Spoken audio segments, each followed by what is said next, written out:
Claire never thought her life would feel so ordinary. She was 38, living in a quiet Oregon neighborhood, married to David, a man who was steady but distant. Their days followed the same routine: mornings with rushed coffee, evenings with muted conversations, nights with silence heavy in the air. David worked long hours, and when he was home, he often sat in front of his laptop or the TV.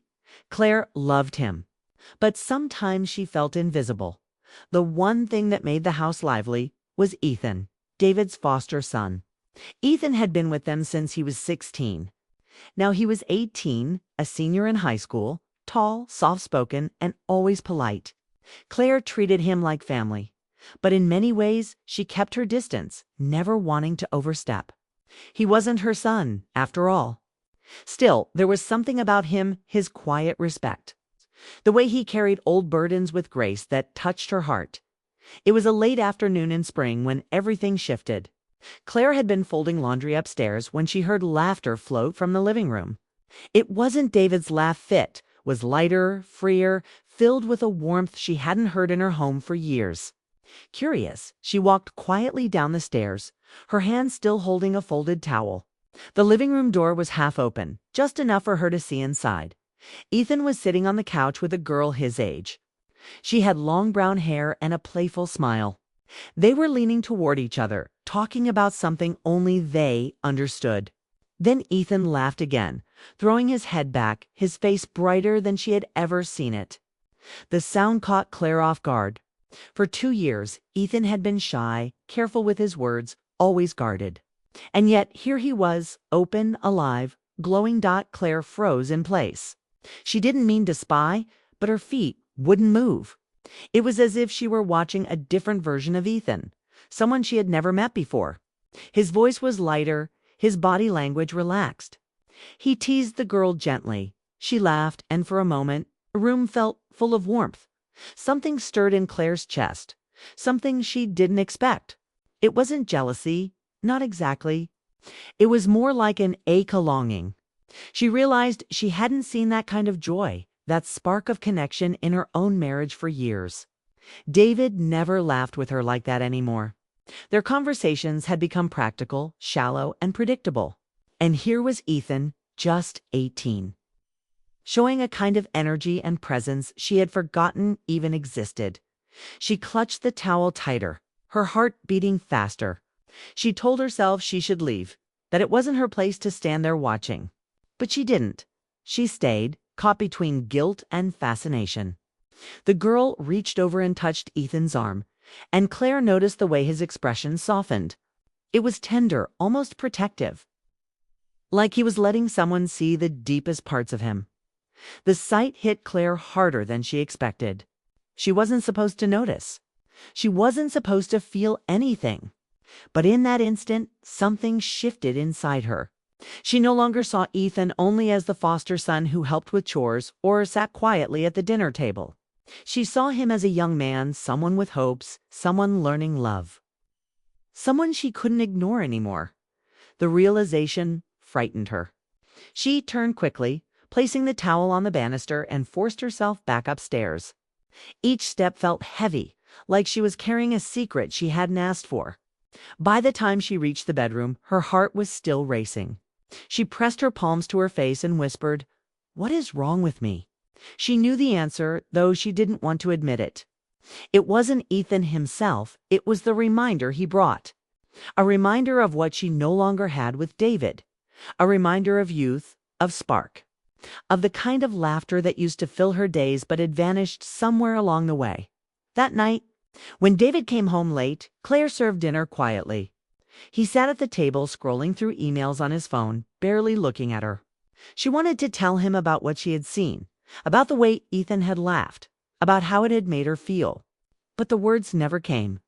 Instead, she ate in silence, nodding along to his short updates about work, her mind far away. Later, as she lay in bed beside him, staring at the ceiling, she thought about Ethan again. Not about the girl, not about romance, but about the moment she had seen him come alive. She couldn't shake the image. It felt as though something inside her had been woken up a piece. of her heart she had forgotten existed. Claire knew it was dangerous to dwell on it. She was married. She had built her life with David. She had responsibilities, a reputation, a name. But as the night stretched on and David turned his back to her in sleep, she couldn't help the whisper of a thought that slid quietly into her mind. What if I never feel that kind of spark again? It was only a glimpse, only a moment, but it had already changed something deep within her. And though she tried to push it away, Claire knew the truth. Her heart had seen something it wasn't ready to forget. The morning after Claire had seen Ethan with the girl, she tried to convince herself it had meant nothing. She told herself it was normal. Teenagers laughed, flirted, and lived in a world of lightness adults rarely understood. But the memory stayed. No matter how many times she folded laundry or washed dishes, she kept seeing that smile on Ethan's face. It wasn't just the laugh, it was the way he seemed alive in a way she hadn't seen in years. Her marriage to David had once been full of small joys. In their early days, they would talk late into the night about dreams and plans. But those conversations were gone now. David came home tired, his focus always on work. He still cared, but he didn't look at her the way he used to. He didn't ask about her feelings. The warmth between them had faded into routine. And though Claire never complained, the silence was beginning to eat at her. That week, David stayed late at the office almost every night. Claire ate dinner alone with Ethan at the table. Their meals were quiet at first, polite exchanges about school or the weather. But slowly she began to notice how different Ethan was when David wasn't around. With David, he was guarded, careful with his words. With Claire, especially when it was just the two of them, he seemed more at ease. One evening, the garden lights outside stopped working. David had promised weeks ago to fix them, but of course he hadn't found the time. Claire mentioned it lightly at dinner, not expecting much, but Ethan stood up right away. "I'll take a look," he said. She followed him out into the cool night air, holding a flashlight. Together they knelt by the flower beds, trying to find the faulty wire. Ethan's hands worked with patience, steady and focused. At one point their fingers brushed as they both reached for the same wire. It was such a small touch, but Claire felt a spark run through her hand. She pulled back quickly, pretending not to notice. But Ethan glanced at her as if he had felt it too. When the lights flickered back on, the garden glowed with soft golden light. Claire smiled, genuinely, for the first time in days. "You're good at this," she said. Ethan shrugged, his lips curving in a small smile. "Just trying to help." Then, after a pause, he looked at her more seriously. "Are you okay? You seem tired lately?" The question hit her harder than she expected. David never asked. Nobody had asked in months. Claire nodded quickly, brushing it off. "I'm fine. Just a little busy." But inside, her heart ached. She wanted to tell him she was lonely. She wanted to admit that sometimes the silence of the house felt unbearable. But she stayed quiet. Later that night, as she sat in the living room with a book she wasn't really reading, she thought about Ethan's words. He had noticed her in a way David hadn't in years. And though she knew she shouldn't think too much about it, she couldn't help feeling seen for the first time in a long while. The days that followed seemed heavier. Every time David came home, she looked at him, hoping for something, some sign of affection, some reminder of the man she married. But he was always distracted. He kissed her on the cheek out of habit, but it was quick, almost careless. He never asked how her day was, never noticed the way her eyes lingered on him. And slowly, Claire stopped trying. But Ethan noticed. He thanked her for meals, offered to carry groceries, asked about her favorite books. It wasn't romantic. Not at first. It was simply attention, simple kindness. But when someone lives in silence for too long, even the smallest kindness feels like sunlight breaking through clouds. One Saturday, Claire stood in the kitchen making coffee. Ethan walked in, his hair messy from sleep, wearing a simple t-shirt. He smiled at her, and something about it made her heart skip.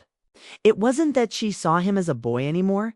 He looked like a young man, tall and steady, with eyes that carried both strength and softness.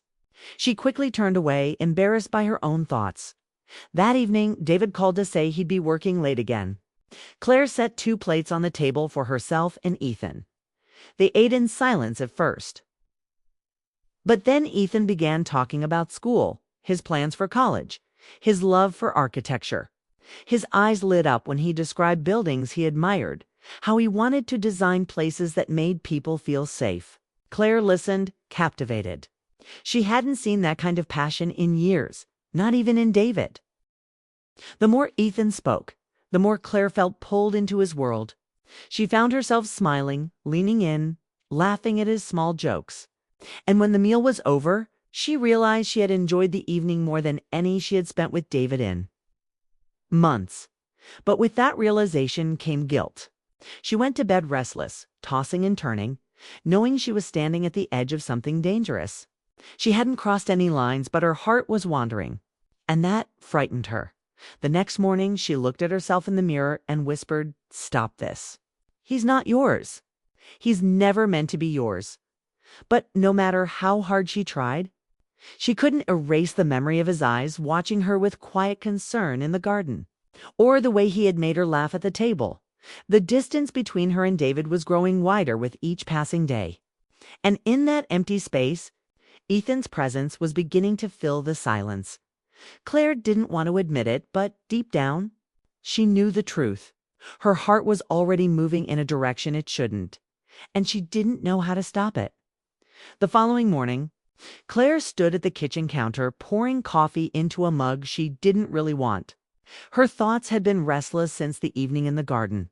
Ethan's simple question, "Are you okay?" wouldn't leave her. She had brushed it off at the time, but the truth was heavy inside her chest. She wasn't okay. She hadn't been okay for a long time. David had left early again, rushing off with his tie half-tied and his phone already pressed to his ear. The door had barely closed before silence filled the house. Claire sat at the table, sipping coffee gone cold, wondering how her life had become a routine of empty rooms and lonely meals. When Ethan came downstairs, his backpack slung over his shoulder, he paused. "You look tired," he said softly. His tone wasn't casual, he actually meant it. Claire managed a small smile. "Just didn't sleep much." He hesitated, like he wanted to say more, but then the school bus pulled up outside and he had to go. She watched him leave, feeling a strange warmth at his concern. That afternoon, Ethan returned from school later than usual. Instead of going straight to his room, he lingered near the kitchen. "Hey, do you want to grab a coffee with me?" "Just at the cafe down the street," he asked. Claire blinked in surprise. She almost said no, it wasn't right. It wasn't what a foster mother should do, but the words slipped out before she could stop them. Sure, they walked in the cool spring air, the silence between them light, not heavy. At the cafe, Ethan ordered black coffee, while Claire chose her usual latte. They sat across from each other in a small booth by the window. At first, the conversation was simple, how his classes were going. The funny things kids at school said, his thoughts about graduation. But slowly, it deepened. Ethan began talking about architecture. His eyes lit up as he described buildings he admired, how they seemed alive, how he dreamed of creating spaces that made people feel safe and inspired. His hands moved as he spoke, sketching invisible lines in the air. Claire leaned forward, listening with fascination. He spoke with a passion she hadn't heard in years, not from David, not from anyone. For the first time in so long, she felt her smile was genuine. She asked questions, he answered with excitement, and the minutes passed quickly. At one point, his eyes lingered on hers a little too long. She felt her breath catch, and she looked down at her cup to steady herself. When they finished, they stepped outside, and a light rain had begun to fall.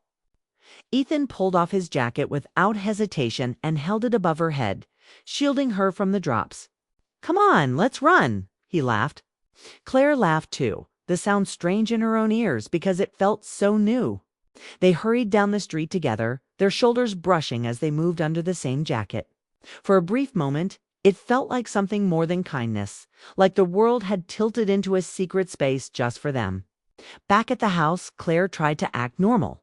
She hung up her coat, wiped the raindrops from her hair, and thanked him casually. but her heart was racing. That jacket moment had shaken her. She hadn't felt that kind of closeness in years, not even with David. She wanted to hold on to the feeling, but she also wanted to run from it. That night at dinner, David barely spoke. He ate quickly, muttered about work, and went upstairs to make calls. Claire sat at the table, her fork untouched, her mind replaying the laughter at the cafe, the warmth of Ethan's jacket, the spark in his eyes when he talked about his dreams. Guilt twisted in her stomach. She was a wife. She had chosen her life with David. She had responsibilities, boundaries, promises. Yet her heart had moved without her permission. Later, as she sat in the living room pretending to read, Ethan came downstairs with his guitar. He strummed softly, the same tune she had heard him practice before. Claire listened, her chest tight with unspoken words. When he noticed her watching, he gave a small smile. She returned it, but quickly looked back at her book, afraid of what might spill out if she held his gaze too long. She told herself it was only loneliness. She told herself it would pass. But deep down, she knew it was more. There was a connection forming, fragile but undeniable, and it terrified her. That night, when she lay beside David in bed, she turned toward him, hoping maybe he would turn too, maybe he would see her. But he stayed on his side, already drifting into sleep. She stared at the ceiling, the memory of Ethan's eyes still burning in her mind, and whispered silently. The house was quiet that evening, too quiet for Claire's restless heart. David had gone on another late business trip, leaving her alone with Ethan. She tried to busy herself with chores, folding laundry, cleaning countertops, watering plants. But no matter what she did, she kept hearing faint music drifting through the hallway. It was soft, almost fragile. It's the kind of sound that pulled you in before you even realized you were listening. Curiosity led her to the living room. The door was half open, and inside she saw Ethan sitting on the couch with his guitar resting in his lap. His head was bent, fingers moving slowly across the strings. The melody wasn't polished. It was raw, tender, full of emotion. It didn't sound like practice. It sounded like his heart speaking out loud. Claire stepped quietly into the room, not wanting to interrupt. The notes filled the space, weaving a story without words. She watched him, noticing the way his brows knit together in concentration, the way his lips parted slightly as if he was lost inside the music.